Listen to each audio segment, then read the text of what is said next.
Due to COVID, Yuka and I have been stuck in one place, unable to travel. And while building my trail, Stone Starlet has been super rewarding. Living in a van during this time, well, it sucks. All the amenities we use have been closed. Libraries and coffee shops we use for editing our videos have shut their doors. Gyms and rec centers for showers are a no-go. All this combined with a ton of rain made van life especially miserable. But finally, the restrictions here in BC have started to loosen up, and we're officially into phase 3, which means we can finally put our van to use and hit the road again.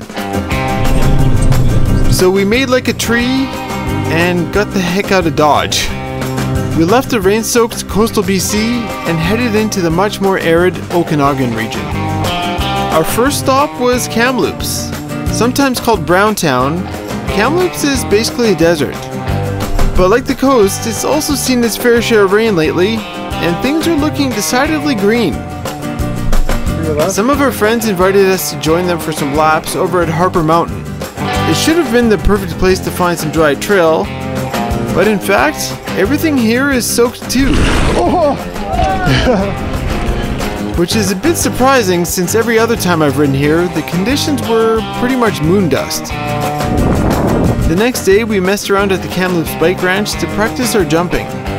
Things went pretty well, but I've got some unfinished business here, and I'll definitely be coming back.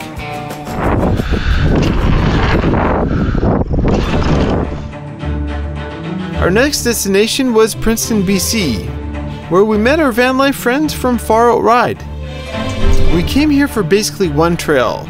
It's called Rail Trail on a mountain called China Ridge. It was filled with what seemed like endless bone-dry corners, pretty much the opposite end of the spectrum of what we experienced in Kamloops. Slippery. In fact, it may have been too dry, and a little moisture would have helped our tires dig into the trail a little more. But hey, beggars can't be choosers. I was curious about this trail because it's the only one in the area, and it was built by Duncan McKenzie, who had built many trails in Whistler, both in and outside the bike park. Unfortunately, he passed away in an avalanche in 2011, so it was nice to see a bit of his legacy. With our Princeton ride complete, the next stop on our road trip was Penticton, about an hour and a half down the road. We came to ride the Three Blind Mice network. Looking like a bit of a rat's nest when viewed from above, it's known for its fast, rocky terrain. A quick ride with Antoine and Isabel, and we were at the top. I've actually ridden here before, back in 2017, for an enduro race. With 5 stages to race, things were going pretty well. But unfortunately, on the last stage, it all ended in tears when I had to finish the race with a flat front tire.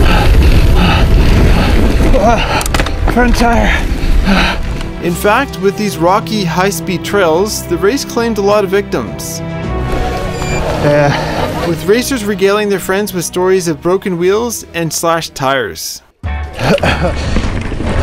So today, I've tried to account for the terrain with a little extra air pressure in my tires. That'll prevent any problems today. We started our ride on the relatively flat, but flowy, Rainbow Trail. As we progressed, the trail started to point downwards and the speed started to pick up.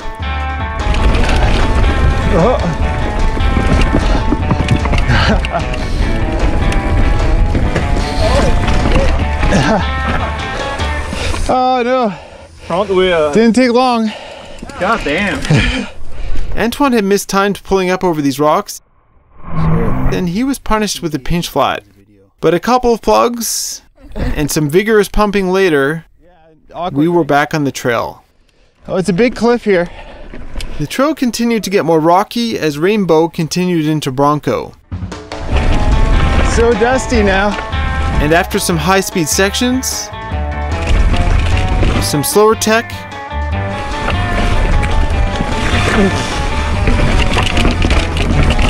a rock slab, and some beautiful corners. Oh, sweet. We made our way through unscathed. But meanwhile with Yuka... You hear the sound? You got flat?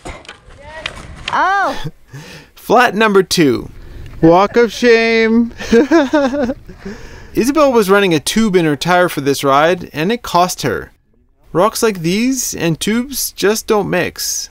But popping a new tube in solved the problem, and we were back on our way. After a bit more of the same on Dead Horse Extension, Well, this is interesting. the flavor of the trail changed as we finished our ride on Flow Coaster. In fact, there's a whole new jump line here.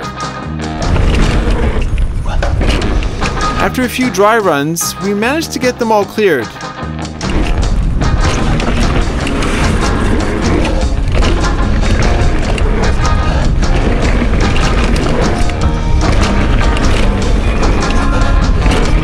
Just watch out for that last jump onto the bridge.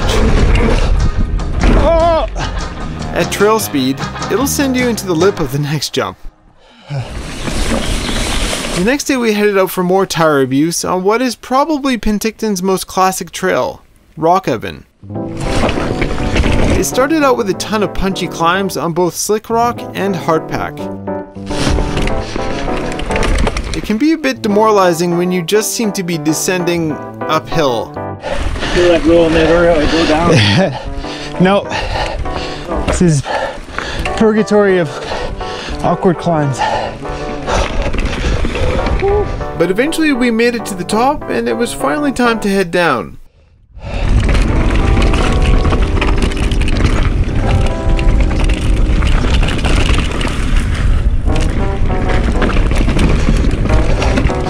All right, back to the next climb. Well, I guess it comes as no surprise. My friend Brian from the channel BKXC absolutely loved this trail. As he always says, pain and pleasure. Oh God! Oh God! Oh God! But once we got to this viewpoint, the trail truly did go downhill, and it was fantastic.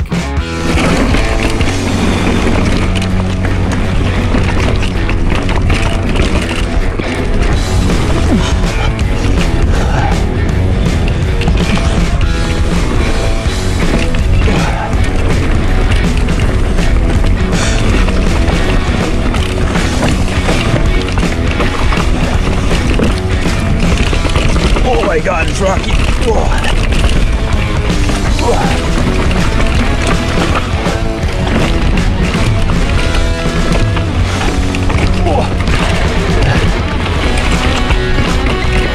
Oh, so many steps. But it didn't take long. Flat. Another tube bites the dust. Flat number 3. The trail got pretty interesting from this point on, with a mini canyon to ride through. Cool. A little canyon here.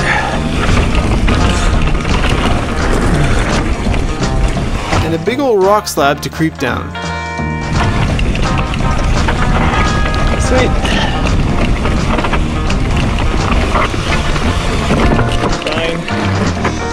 Sweet, that was cool. And as seems to be typical around here, at the bottom of the mountain, flowy hardpack.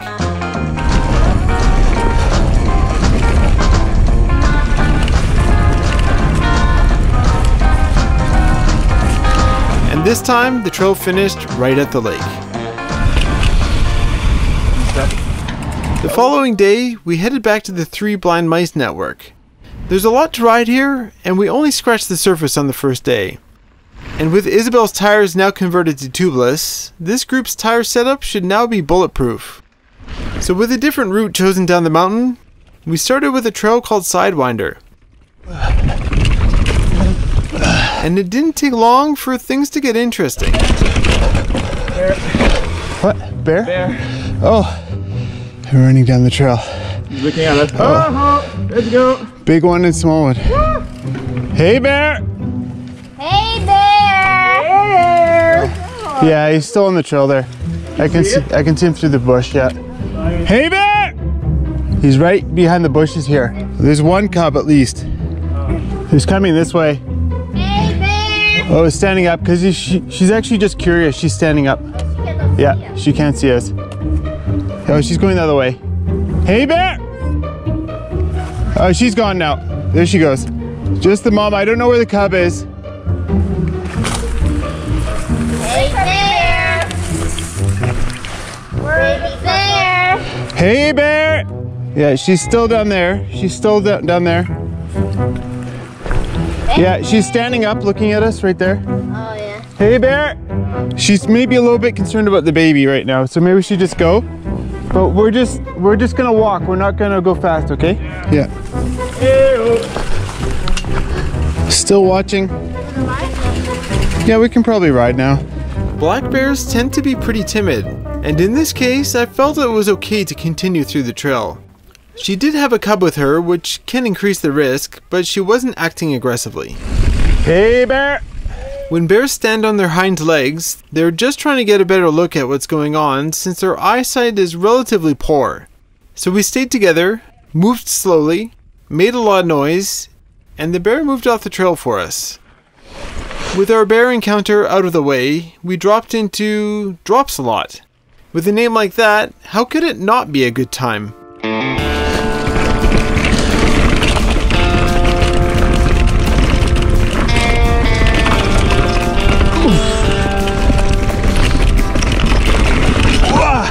Oh, lucky I didn't flat there. There was a small rock going up to this square edge, and I just missed the small rock and hit the square edge. Like, pulled up as hard as I could. I'm lucky I didn't flat on that. Oh yeah, I did do something. Oh! Oh yeah? Yeah, it's some seal. No. Let's keep riding it, see what happens. Yeah. It's just gooing a bit. It didn't make a psh. I was like, oh, that was bad.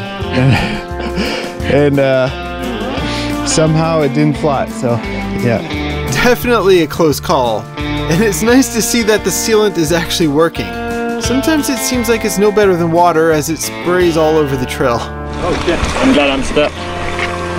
Oh yeah. That's a good drop. As we worked our way down Drops a Lot, we found our way to a trail called Deek. And Deek has something pretty special on it. Oh, sick. Oh, we gotta do that. Yeah, it's just a one-off. It's just a one-off line that you have to hike up to, but if you're into slabs like I am, it's definitely worth a go.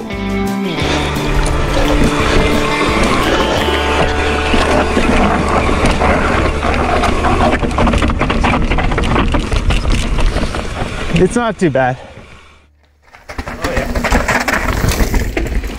As we continued on to High Roller,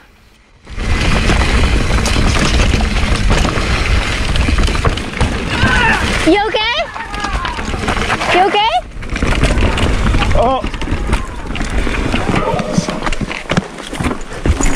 Oh, she crashed. Oh, you hit the rock? Oh, the corner. Oh, you washed out. Oh, shit. No, I just That was a big my body just went onto my car. Into the stem. Oh Shit. yeah, it hurts. That's gonna be a big bruise. They used to actually sell pads for your stem for that really? case, Why? I yeah. don't wanna- To be honest, my first thought was a flat tire. glad she was okay, that was a little scary. Near the bottom, we came across a short double black trail called Jack and Jill. It had two features that kept things interesting. This drop, and at the end, a cool alternate line that seemingly nobody rides.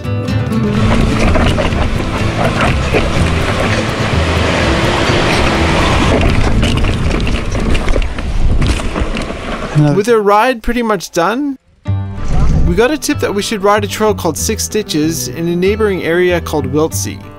So with Yuka chilling in the van, the rest of us pedaled up and we dropped into a double black trail full of slabs. By Squamish standards, it's not super crazy,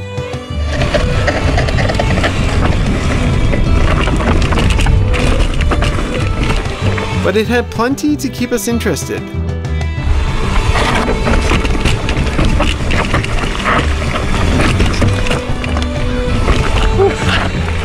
Sweet trail. And the signage here was pretty amazing, with these painted rocks marking every fork in the trail. The signs are amazing. I must say, after a few months stuck in the van in rainy coastal BC, it's been great to travel again. And Penticton was the perfect place to start. The trails were nice and dry, but with some overnight rain to keep the dust down. Our next stop is Big White Bike Park just outside of Kelowna, which is actually going to be part of a series Yuka and I are working on. Our goal is to hit every single bike park in BC, with Yuka and I alternating videos as we go. Yuka already has a video about Big White made, so you have to go visit her channel to check it out. Our next bike park, Silver Star in Vernon, will be on my channel next week. But, as always, thanks for watching, and stay gnarly.